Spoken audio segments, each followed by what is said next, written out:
जी हम।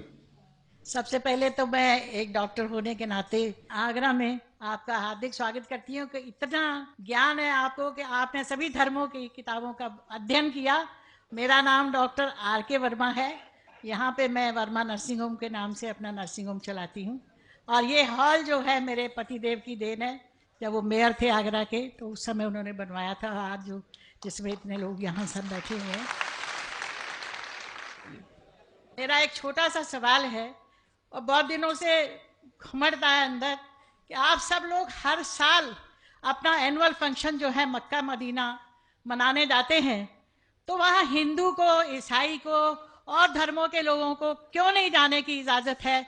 जैसे आप लोग जाते हैं, क्या हम लोग नहीं जा सकते वहाँ पे? वो हमारे लिए भी तो एक तीर्थ स्थल है।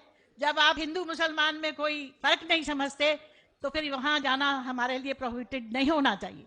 डॉक्टर वर्मा साहिबा ने बहुत अच्छा सवाल पूछा और ये मेरी किताब में 10वां सवाल है, जो गलतफहमी नंबर 10 है।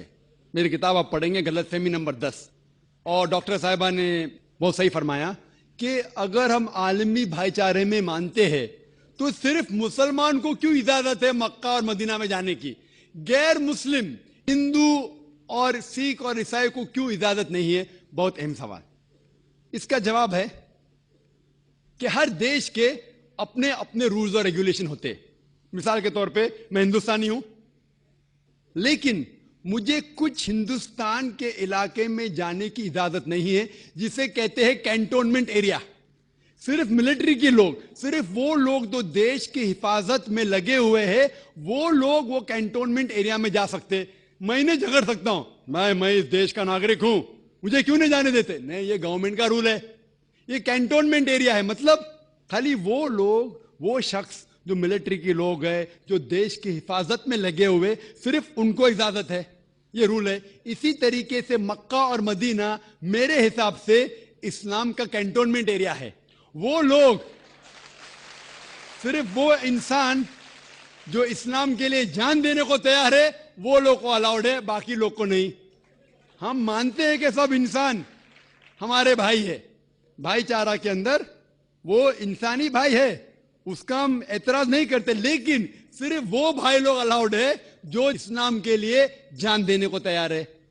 और एक इसका जवाब है कि जब भी आप कोई मुल्क में जाते हैं उसके लिए आपको वीजा लेने पड़ता है, वीजा। और सबसे डिफिकल्ट है अमेरिका का वीजा, खुसूसन 11 सितंबर के बाद। 50 सवाल पूछते।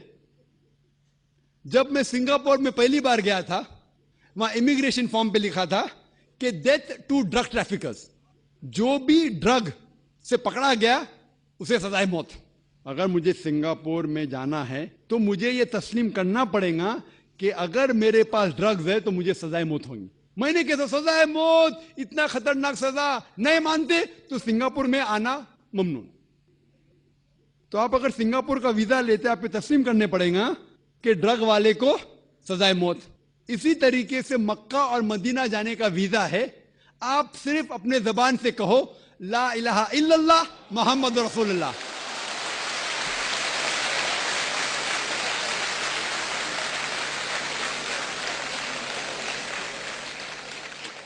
अगर कोई भी इंसान अपनी जबान से कहता है ला इलाहा इल्लल्लाह मोहम्मद रसूलुल्लाह, कि ना कोई माबूद है अल्लाह के सिवा और मोहम्मद सल्लल्लाहु अलैहि वसल्लम उसके पैगंबर है, कोई भी आपको रोक नहीं सकता मक्का और मदीना जाने के लिए।